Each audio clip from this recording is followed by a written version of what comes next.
झउआ भर वोट निषादों का ही पौआ पिला के इन्हें बर्बाद कर दिया। समाज के पास ये वकील हैं इंजीनियर प्रभु निषाद, 70 साल में पहले वकील हैं कि जिन्होंने इनके आरक्षण की बात दिल्ली में जाके उठाते हैं। हम आपको एक ऐसी शख्सियत से मिलाने जा रहे हैं जिनका राजनीति में खासा दखल है। वो अपने समाज के लिए लड़ते हैं, उनका उत्थान करने में लगे हुए हैं। उनका एक बेटा एमपी है तो एक बेटा एमएलए है। तकरीबन एक दशक तक की वो होम्योपैथिक डॉक्टर है और जब राजनीति में आए तो बड़ी धमक के साथ है। हम बात कर रहे हैं डॉक्टर संजय निषाद से, जो कि कैबिनेट मंत्री हैं योगी सरकार में। उससे बात करते हैं। डॉक्टर साहब, पहला सवाल सबके जहन में है कि आपकी प्रैक्टिस अच्छी चल रही थी होम्योपैथी में, फिर आप एकदम से राजनीति में आ गए, ऐसा कैसे हुआ? देखिए, प्रैक्टिस किसी भी क्षेत्र में की जाती है। प्रोफेशनल लोग प्रैक्टिस करते हैं, डॉक्टर होते हैं, वकील होते हैं। तो क्योंकि डॉक्टर अपने रोग के सेवा के भाव से रोगी को, लोगों के दर्द को दूर करता है और परिवार को समृद्ध बनाता है। लेकिन हमारे उस प्रैक्टिस से एक परिवार समृद्धशाली हो रहा था। लोगों को कुछ जितने मेरे दरवाजे पाए 100-200 रोगी, 150, 180, मतलब 70 रोगी से 150 रोगी का एक रेशियो था। रोज़ उन्हें हम देते थे। लेकिन उसमें रोगी आने वाले में 70% रोगी ऐसे होते थे जो बहुत परेशान। 30% रोगी कहते थे कि हमें अच्छी दवाई लिख दिया जाए, और उस 30% में 10% ऐसे कहते थे हमें अच्छे डॉक्टर को भेजा जाए। लेकिन बाकी 70% लोगों के पास बहुत मुश्किल किसी रोग से ठीक होना। उसमें 30% ऐसे होते थे 70 में जिनके पास पैसा नहीं होता था, हमें किराया भाड़ा दे के वापस भेजना पड़ता था। कैसो आ जाते थे, नाम सुन के दवाई लिख दिया, दवाई पैसा नहीं है, जाने लगे तो पूछना पड़ता था क्या हुआ। बैठे रहते थे डिस्पेंसरी 8 से 10, 2 बजे तक। तो जब 2 बजे उठ के आते थे तो पता चला कि वो बैठे रहते थे आगे, भाई दवाई मिलेगा, क्यों नहीं गए। तो पता चला साहब पैसा नहीं है, तो इंतजार कर रहे हैं कोई आदमी हमें मेरे क्षेत्र का है तो बैठा के लेके चला जाए। तो हमें जब ये आर्थिक विसंगति देखा तो हमें लगा कि अरे यार, सभी लोग ईश्वर के औलाद हैं, सभी लोकतंत्र में है, वोट सबका बराबर है। तो ये नोट किसी के पास अधिक है, किसी के पास कुछ भी नहीं है। पता चला 70 साल पे झउआ भर वोट निषादों का ही पौआ पिला के इन्हें बर्बाद कर दिया। कि जो नेता होते हैं वो नेता ही जाते हैं आवाज़ उठाने दिल्ली में, तो लखनऊ और दिल्ली में विधानसभा लोकसभा में ये नेता ही मारे जा रहे हैं। महेंद्र सिंह राजपूत, धनीराम वर्मा, रघुवर दयाल वर्मा, मनोहर लाल निषाद, जयपाल कश्यप, जूरी बिन जमुना निषाद, फूलन देवी, ये सब नेता दर्जनभर मारे गए। ये पता चला ये नेता के पास जब वोट था तो जैसे नोट पॉकेट में होगा पॉकेट मरा जाएगा, झोले में होगा तो जान मरा जाएगा, बोरे में होगा तो जान चला जाएगा। तो नोट का बड़ा वोट है, जिसके पास वोट मारे जा रहे हैं। मतलब दूसरे के बैंक में अपना वोट जमा कर रहे हैं, इसलिए मारे जा रहे हैं।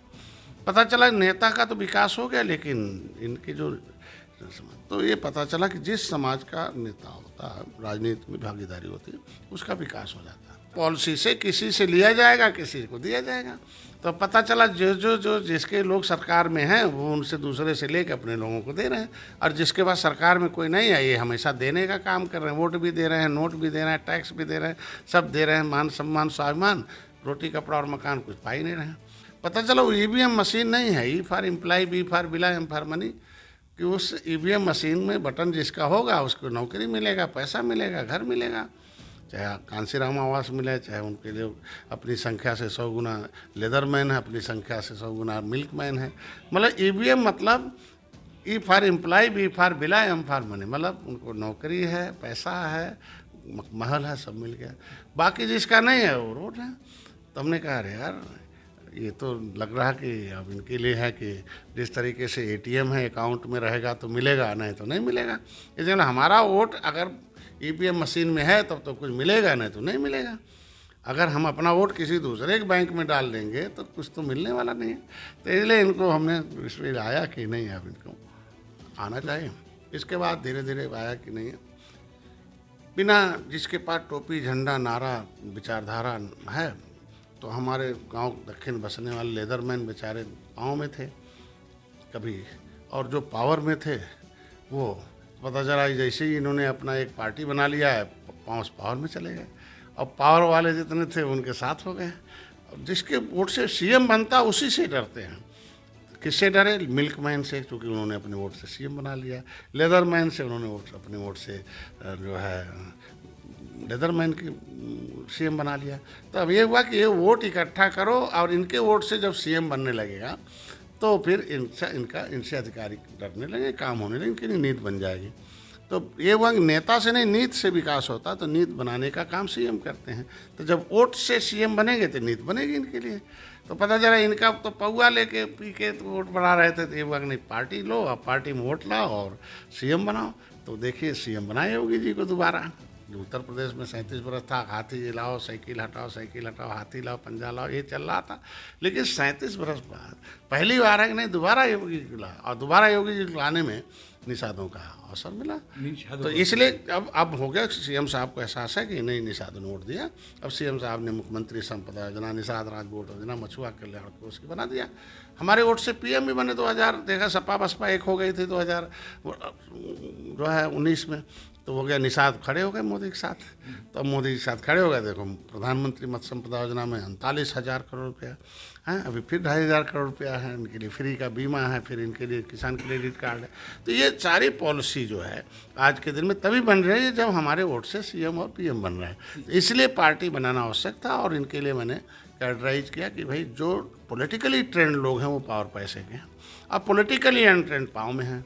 पता चला जो राजनीति के शिकार हैं वो निर्बल हैं, जो राजनीति के हिस्सेदार हैं सबल हैं, जो बजट के शिकार हैं वो निर्बल हैं, जो बजट के हिस्सेदार हैं सबल हैं।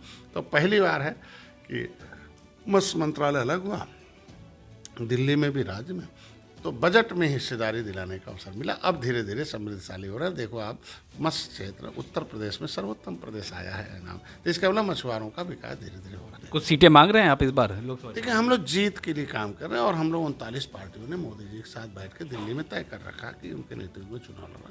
लेकिन इतना जरूर कहेंगे जो हारी हुई सीटें हैं, जो निषाद बाउन है, हमें मिल जाए तो हम लोग आसानी से जीत दर्ज करा देंगे। कौन कौन सीटें हैं? तमाम ऐसी सीटें हैं, जैसे आपका गाजीपुर है, हमारा जौनपुर है, हमारा अम्बेडकर नगर है, ये तो तमाम हमारे मऊ है, ये सब निषाद बाहुल है, कश्यप बाहुल है, इधर भी आपका है। तो ऐसे में हमारे जो हारी और भी है निषाद बाहुल सीटें, जहाँ भी हमें मिलेगा इस बार हमें अवसर मिलना चाहिए कि हम लोग भोजन भरी थाली दिल्ली जाएं।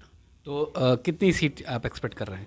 हम तो जीत के एक्सेप्ट में हैं कि नहीं, जीत तो वो तो चुनाव के वापस बड़े भाई की भूमिका में भारतीय जनता पार्टी, हम छोटे भाई हैं, तो बड़े भाई का बड़े भाई छोटे भाई का सम्मान करते रहे, सम्मानजनक। मैं 2017 में 1 सीटें थी, 2015 में 15 सीट, 2022 में 15 सीटें दिया, उसमें 11 जीत दर्ज कराई। हमें विधान परिषद में हमें अवसर मिला, फिर हम दोनों सदनों में आए, मैं कैबिनेट में हूँ। तो एक इसी तरीके से दिल्ली में भी हमारा एक वकील जाए, ये हम उम्मीद रखते हैं। अरे एक गठबंधन कल भी हुआ है, मतलब उस पर मोहर लग गई है सपा और कांग्रेस की, कैसे देखते हैं आप?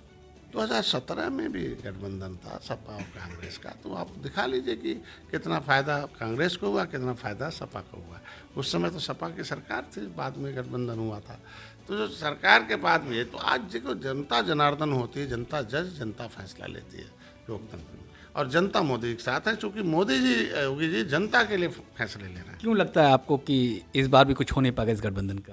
देखिए इनकी गलत नीतियाँ, गलत षड्यंत्रकारी भेदभाव की जो नीतियाँ रही हैं, उसकी वजह से ये जातियाँ छिटक गई हैं।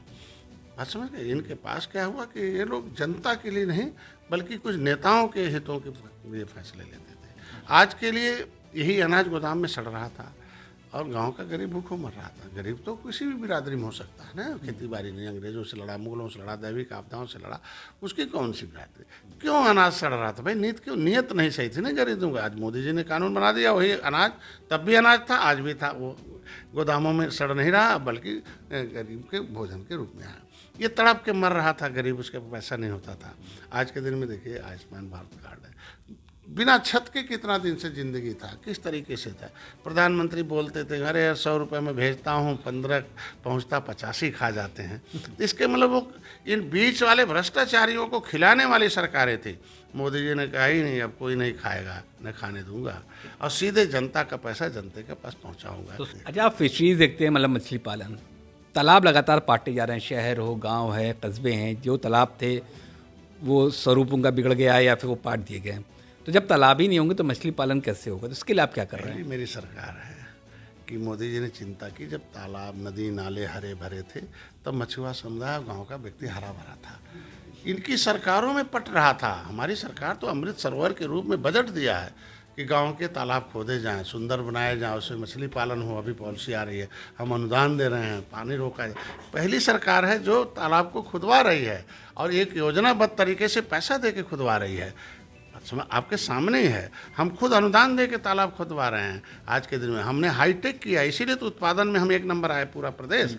तो अगर हम उत्तर प्रदेश सर्वोत्तम प्रदेश बना है मत्स्य क्षेत्र में, तो इसके मतलब हमारे अब तालाब पट नहीं रहे हैं, बल्कि हम उसको हरे भरे किए जा रहे हैं और जो उस पर अवैध कब्जे धीरे धीरे उन्हें हटाए जा रहे हैं। ज़्यादातर तो निषादे ही लोग थे, पोखरे में बैठ बस गए थे, तो उनके लिए मछुआ आवास के मछुआ कल्याण कोष की स्थापना कराई। 3000 मकान अभी हर साल देंगे, तो अब 3000 लोग तो हम झोपड़ी बना के दे देंगे तो वहाँ से हट जाएंगे वो, तो हम उनके लिए 1,25,000 रुपये उनके खाते में सीधे देने जा रहा हूँ। तो ये हमने पॉलिसी बनाई कि जो पोखरे किसी परिस्थिति बस बस गए थे, अब उन्हें हम दूसरे जगह बसाकर ठीक ढंग से पैसा दे के बसा रहे हैं, अपने आप पोखरे से ही खाली हो जाए। लेकिन एक सवाल और भी है कि आपने शुरुआत में भी कहा कि जब आप डॉक्टर थे तो आपका समाज को आप पिछड़ा हुआ देखते थे, उनका पैसा नहीं होता था, उनके पास कद नहीं होता था राजनीतिक, तो फिर आप राजनीति में आए उनको हक दिलाने के लिए, जो हुकूक था उनका। लेकिन अब बहुत लोग का ये मौका मिल चुका है कि अरे भाई, डॉक्टर संजय निषाद साहब ने तो अपने परिवार को दुरुस्त कर दिया, वहाँ पैसा भी आ गया, एक MP है, एक MLA है, एक MLC है, मंत्री है, समाज के पास क्या है? समाज के पास ये वकील हैं, इंजीनियर प्रवीण निषाद 70 साल में पहले वकील हैं कि जिन्होंने इनके आरक्षण के बाद दिल्ली में जाके उठाते हैं। पहले वकील डॉक्टर संजय हैं कि मोदी और अमित शाह तक वकालत। समाज को वकील चाहिए थी, भाड़े वाले नहीं, अखाड़े वाले पहलवान। तो हम समाज के समाज ने अखाड़े वाला पहलवान पैदा किया है।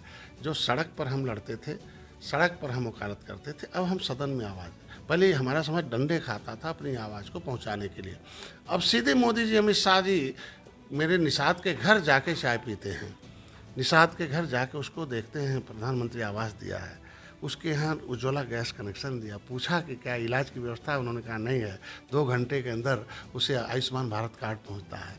आज समाज के लिए मछुआ कल्याण कोष की स्थापना की, उसकी फीस के लिए, उसकी कोचिंग के लिए, उसके इलाज के लिए, उसके मकान के लिए, उसे स्किल डेवलपमेंट के लिए, महिलाओं के सशक्तिकरण के लिए, दैविक आपदा के लिए, विवाह के लिए, बुजुर्गों की उसके लिए, उनके लिए मछुआ कल्याण कोष की स्थापना की। उन्हें अनुदान देकर हर साल 300 करोड़, 14,000 15,000 लाभार्थी पिछले साल से 14,500 निषाद को हमने दिया। 2 करोड़ की मिल है, 1 करोड़ बताया आपने, लेकिन 6 करोड़ की 6.5 करोड़ की मिल है, 3 करोड़ 90 लाख निषाद को। तो अब निषाद आएगा तो मिल लगाएगा तो 100 लोग उसमें काम करेंगे ना। अभी मैंने अनुदान देना शुरू किया, अभी 1.5 साल के अंदर की बात कर रहा हूँ। अब कोर्ट मल्ला पहले जाते थे तो पुलिस दरोगा SP इनके ही हाथी साइकिल पंजाले हैं, तो भाई अधिक से अधिक तो वही है मिल्कमैन लेदरमैन। हम नहीं कहते, सामाजिक न्याय समिति का रिपोर्ट कहती है। तो पहले कहते हैं इधर आ, केवटा मल्लावा बिंदवा कश्यप करा रेट ऐसे बोलते थे। अब ये जाते हैं तो कहते हैं अरे यार वो निषाद पार्टी वाला है डॉक्टर संजय, अब निषाद जी कह के। तो किसी व्यक्ति को, किसी समाज को सम्मान चाहिए, सुरक्षा चाहिए। हम दोनों दे रहे हैं, सम्मान भी हमारी सरकार, आप उन्हें मिला, सब सुरक्षा मिला, और समृद्धि के लिए हमारी नीतियाँ हैं। तो 3 चीज़ें आज के दिन में बहुत ज़रूरी है। तो आज के दिन में हम लोग परिवार के लोग इसलिए इसमें है कि जब हम एक बार आंदोलन 2015 में 7 जून 2015 को रेल टेक किया था, तो उस समय सपा की सरकार थी, उसने तुरंत गोली, भाई 1 महीने से गुर्जर आंदोलन चल रहा था, रेल पटरी उखाड़ दिया था, एक डंडा नहीं गिरा था, बात समझ गए। और हम निषाद 1 घंटे के अंदर गोली चलाई, 6 घंटे गोली चलती रही, एक भाई मेरा मारा गया और 302 का फर्जी मुकदमा लगाया और जेल में बनते 37 लोग। उनसे पूछा गया कितना पढ़े लिखे हो, इसमें सबसे ज़्यादा कौन पढ़ा, पता चला कि MA था, एक BA था। उसने कहा कि हम पढ़े होंगे तो हमें छोड़ देंगे। उसको फर्जी कट्टा दे के फंसा दिया। बसों में जाते थे, जांच होता था कौन है, कार्ड में लिखा निषाद है, तो आँख बंद कर देते थे। ये जो तो मतलब कि इस वकील ने अपनी फीस ले ली है। तो आज के दिन में, आज उनकी वकालत कर रहा हूँ। आज के दिन में पहले प्रमाणिक दस्तावेज गायब कर दिया था सपा बसपा ने। इन्हीं ने पहले निषाद नेता को लाते थे जिता के, तो पिछली सीट पर बैठाते थे, आवाज़ नहीं निकलने दे। आज उनका वकील दहाड़ता है अगली सीट पर। आज उनके प्रमाणिक दस्तावेज ला रहा हूँ, प्रमाण पत्र आरक्षण के लिखवाने के टेबल पर पहुँचा दिया हूँ। तो इसके मतलब हम पहल कर रहे हैं। वो लोग गायब करते थे फाइल, हम पहल कर रहे हैं। तो पहल करने वाला वकील है, इसलिए समाज को बहुत कुछ मिल रहा है, मिलेगा भी। आज के दिन में अब देखो 3 विधायक मैंने जिता के लाया, निषाद निषाद लाए ना, विनोद बिंद जी हैं, पीयूष रंजन निषाद हैं, एक बेटा सरवन। इसका मतलब एक मेरे घर का है तो 2 निषाद के बेटे और भी विधानसभा में हैं। बात समझ गए? 15 सीटों में मैंने निषाद को लाया, तो आखिर निषाद नहीं है क्या वो आज के दिन में कहते हैं? तो आज के दिन में जो ज़्यादा हमारे यहाँ चुनाव संचालन समिति है वो तय करती है कि कौन लड़ेगा। तो किसी भी जीत के लिए प्रोफाइल चाहिए, पर्सनालिटी चाहिए, पब्लिसिटी चाहिए, पार्टी चाहिए, पोजीशन चाहिए, ये सारा चीज़ चाहिए। तो जिसके अंदर था, हमारे बेटों के अंदर था, शुरू से ही वो अपनी नौकरी छोड़ के आए त्याग, तो मैंने तय किया कि अब किसी दूसरे का बेटा शहीद नहीं होगा, क्योंकि history the mother of politics, movement is the father of politics. Movement तो करना ही पड़ेगा, हमें आंदोलन तो करना पड़ेगा ना, हमें तो धरना प्रदर्शन करना पड़ेगा। तो तय किया कि अब किसी दूसरे का बेटा शहीद नहीं होगा, अब मेरे घर का बेटा पहले शहीद होगा, आगे लाइन में रहेगा। अपने परिवार के साथ, बच्चों को लेकर, बीबी को, बहन को लेकर मैंने सड़क पर बैठा, उतरा। भाई हमारी बीबी एसी में रहेगी, हमारे गांव की, हमारे खून की बीबी रोड पर ही नहीं है, सब लोग रोड पर रहेंगे। तो मेरा पहला परिवार है कि आगे घर भर निकले हैं और सबको जगाया है। निषाद राज का किले पर पर्यटक स्थल घोषित किया, 56 फुट की मूर्ति लगवाया। निषाद राज को अभी ऑडिटोरियम बन रहा है, जंगल से मंगल है, भगवान राम के साथ निषाद राज की मूर्ति लग रही है। तो निषाद कहते हैं ना कि आज के दिन में जो गर्वान्वित हो रहा है उसमें इन बच्चों का बहुत भविष्य है। तो इसलिए हमारी समिति कहती नहीं पहले इनके लड़ेंगे, और अब हमारे बच्चों का भविष्य समय है। तो वो हमने अपने बच्चों के साथ साथ, एक बेटा है वो नौकरी, वो भी संगठन देख रहा है आज के दिन में। तो कफन हमारे घर के लोग बांधे हैं, तो मेरे लोगों ने कहा नहीं, पहले उन्हें त्याग उन्होंने किया है, नौकरी छोड़ के आए थे। उस समय तो पार्टी कुछ नहीं थी, तो पार्टी में बुद्धिमान आदमी चाहिए था। तो बुद्धिमान आदमी कोई नौकरी छोड़ने के लिए तैयार नहीं था, दूसरा आदमी। तो कोई नौकरी छोड़कर, भाई नौकरी वही पाता जो बुद्धिमान होता है, तो वो नौकरी पैकेज छोड़ के आ गए कि नहीं अब हम पार्टी खड़ा करेंगे, अब पर्सनल काम नहीं करेंगे, पब्लिक के लिए जान दे देंगे। तो बेटा है, नौकरी त्याग जिसने किया उसका हक बनता है। तो वो लड़के त्याग करके आए, और हमारी पार्टी के लोग मिल के चुनाव लड़ाते हैं और जिताते हैं।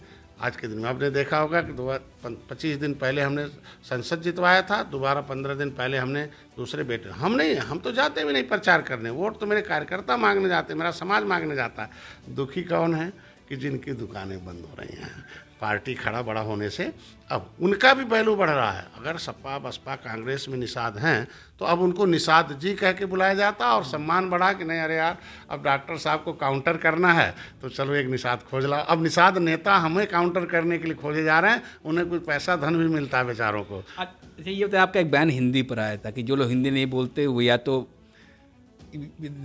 इस देश के नहीं या फिर किसी भारतीय शक्ति से मिले हुए हैं। उस बयान पर अभी भी क्या आप खड़े हैं? नहीं, हमने कहा हिंदी नहीं बोलते वो नहीं, हमने कहा ये भारत हिंदी भाषी हिंदुस्तान है, और हिंदी भारतीय संस्कृति का है, और हिंदी का जो सम्मान नहीं करते हैं वो चले जा देश में। भाई हमारे में तो हर भाषा बोलने वाले लोग हैं ना, जो हिंदी का सम्मान नहीं करता है उसे हिंदी खराब लगती है, तो जहाँ उसे अच्छा लगता है वो देश छोड़ के चला जाए, चूँकि भारत हिंदुस्तान का। बात करने का शुक्रिया संवाद लाइव से। तो आप थे डॉक्टर निषाद साहब, जो कि यहाँ पर कैबिनेट मंत्री हैं। इनका साफ तौर पे कहना है कि निषाद की वजह से हमने देश को पीएम मिला नरेंद्र मोदी, और सीएम मिले युगल नाथ। तो इनको पूरा भरोसा कि इस बार भी मजबूती से उनका गठबंधन लड़ेगा और जीत हासिल करेगा। खुर्रम जामी, संवाद लाइव, लखनऊ।